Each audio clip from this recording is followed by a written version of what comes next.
Standard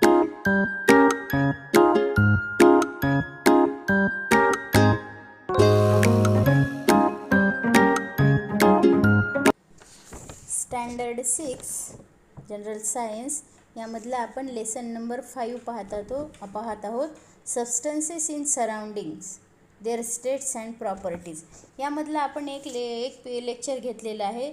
त्यामध्ये आपण काय पाहिलेलं होतं तर changes of state of substance, त्यानंतर काय physical state, heat and change of physical state, हे एवढं पाहिलं होतं. तर आज आपण पुढे पाहायचं आहे की बॉइलिंग. तर बॉइलिंग म्हणजे काय तर boiling water is continuously evaporating. म्हणजे वॉटर काय होत असतं कंटिन्युअसली इव्हॅपोरेट होतं. इव्हॅपोरेटिंग मीन्स बाष्पीभवन. We know that water is spilled on the floor dries up slowly on its own. म्हणजे ज्यावेळेस फरशीवरती पाणी सांडलं त्यावेळेस ते काय होतं हळूहळू पुढे सरकत जातं.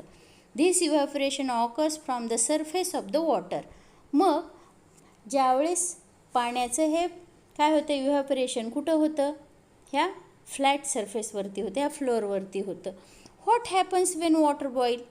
मग पाणी उकळते तेव्हा काय होत असेल.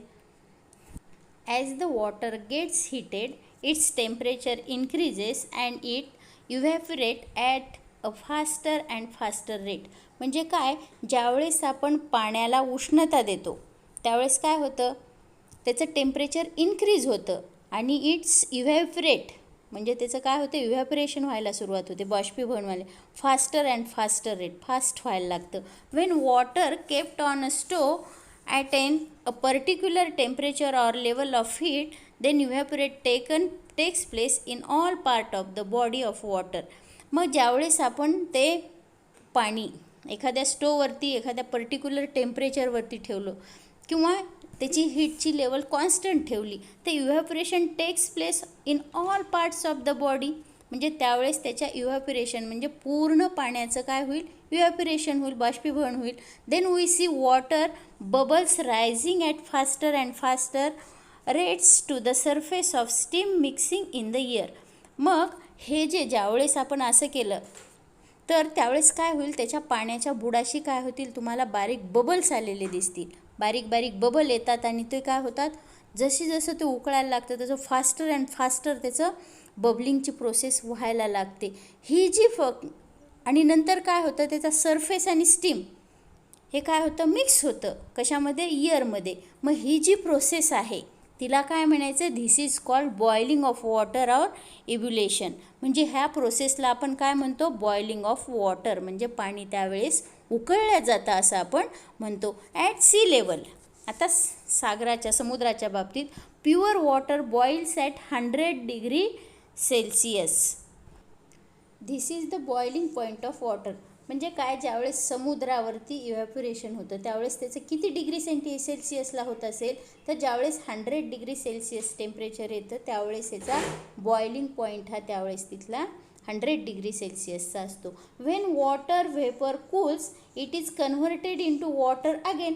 मग ज्यावेळेस हा व्हेपर कूल होतात त्यावेळेस त्या कशामध्ये कन्व्हर्ट होतात it convert again water. This process is called condensation. म्हणजे लक्षात आलं म्हणजे ज्यावेळेस पाणी बॉईल होतं आणि पुन्हा त्याच्या व्हेपर्स वर जाऊन त्या कूल होतात आणि पुन्हा त्यानंतर काय होतात अगेन वॉटरमध्ये कन्व्हर्ट होतात. ही जी प्रोसेस आहे त्याला काय म्हणायचं कंडेन्सेशन म्हणायचं. Okay. Condensation of steam also takes place at 100 degree Celsius. तर ही जी प्रोसेस आहे ती 100 डिग्री सेल्सिअसला कंप्लीट होते. It means that the boiling point of condensation point of water are one and the same. म्हणजे कंडेन्सेशन आणि कशाचा त्याचा बॉइलिंग पॉईंट हा कसा आहे सेम आहे. तो म्हणजे किती 100 डिग्री सेल्सिअस. म्हणजे condensation point of water is 100 and boiling point of water is 100 degree Celsius. Okay. Next point try this.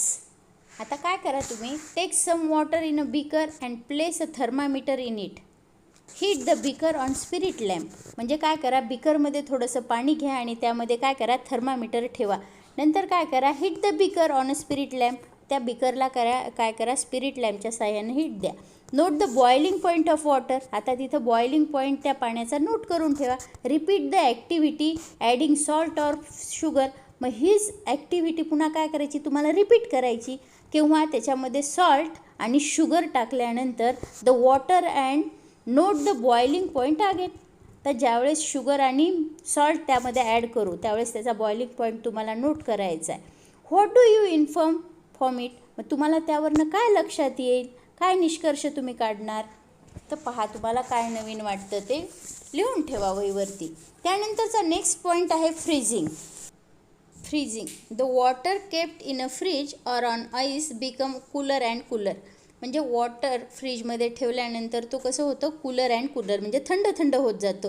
That its temperature falls. त्याच वेळी त्याचं टेम्परेचर काय होत जातं असतं, कमी कमी होत जात असतं. At a certain temperature water does not get any cooler but starts freezing and forms ice. म्हणजे ज्यावेळेस त्याचं काय होईल, water does not get any cooler म्हणजे पाणी ज्यावेळेस थंड होणार नाही, बट स्टार्ट्स फ्रीजिंग पाणी थंड न होता ते डायरेक्ट काय होईल, फ्रीज होईल आणि त्याचा काय होईल, बर्फ तयार होईल. The temperature at which this happen is called the freezing point of water.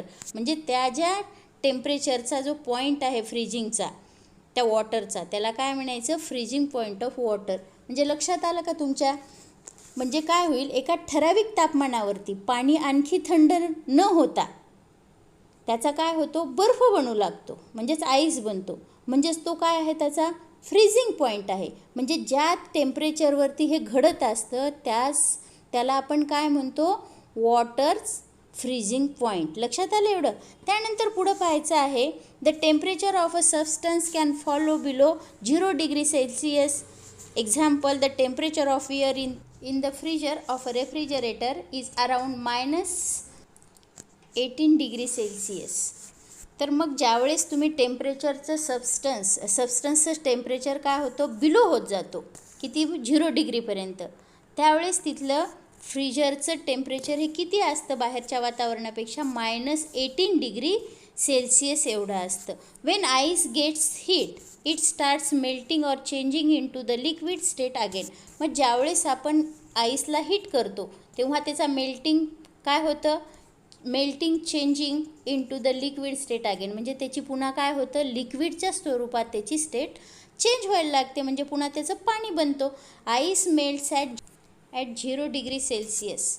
It means that म्हणजे काय, the freezing point and melting point of water are one and the same.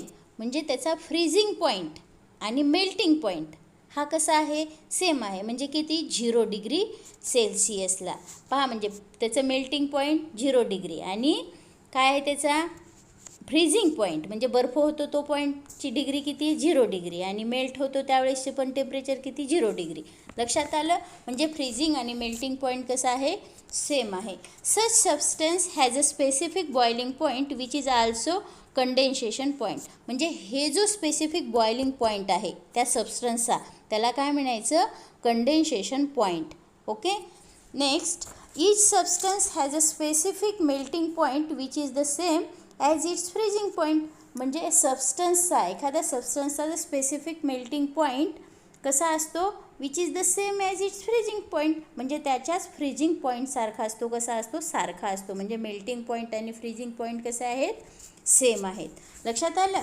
Next म्हणजे काय म्हणायचं आता, the temperature at which a substance boils while heating is the same as the temperature at which it condense when it is cooled. Similarly, the temperature at which a substance freezes while cooling is the same as the temperature at which it melts when it is heated.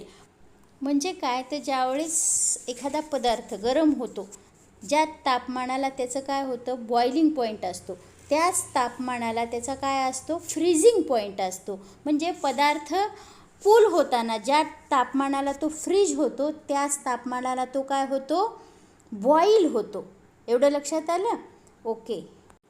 आता इथे एक chart दिलेला आहे, use your brain power. ह्याच्यावरनं तुम्हाला काय करायचं, थोडंसं काही पदार्थाचं तुम्हाला बॉइलिंग पॉईंट आणि फ्रीजिंग पॉईंट दिलेले आहेत ते तुम्ही पाहून घ्या. लिक्विड स्टेट, सॉलिड स्टेट आणि गॅसियस स्टेट ॲट रूम टेम्परेचरला कसं येते ते वाचून घ्या. त्यानंतर पुढचा पॉईंट पाहायचा आहे आपल्याला, various uses of changes in physical state.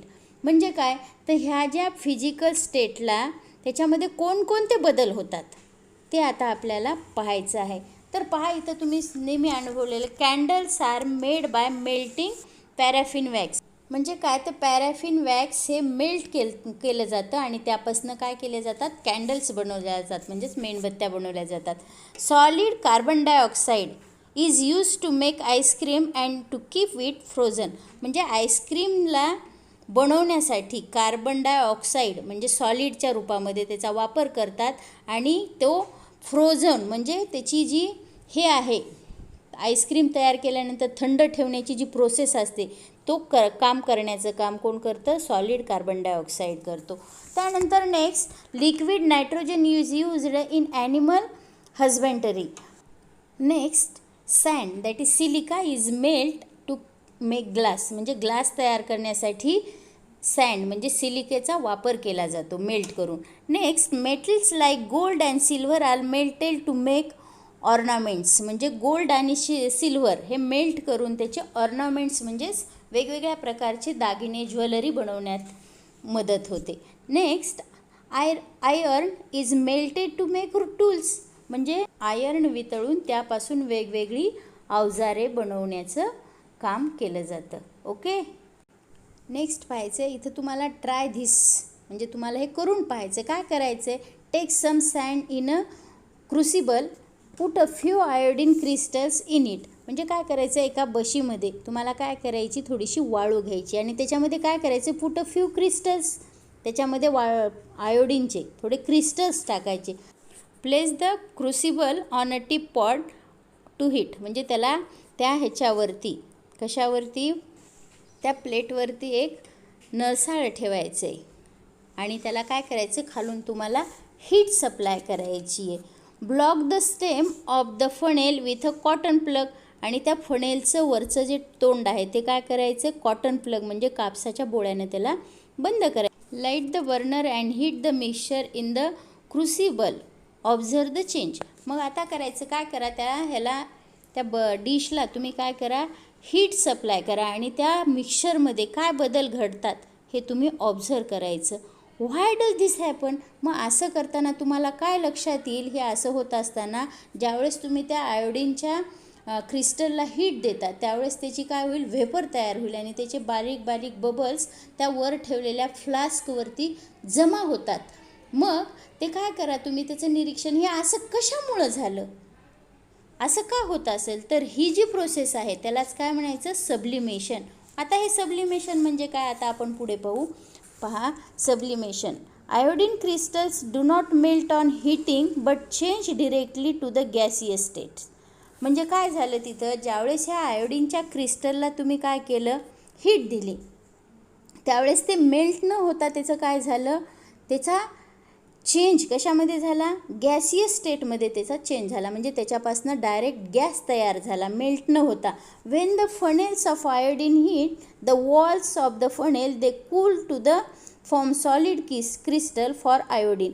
मग ज्यावेळेस तुम्ही त्या क्रिस्टलला हीट देता त्यावेळेस त्या क्रिस्टलमधून जे निघालेला गॅस असतो तो काय होतो, त्या फनेलच्या वरती आदळला जातो आणि तो पुन्हा थंड होतो आणि त्याचे पाय काय होतात, पुन्हा सॉलिड तयार होतात.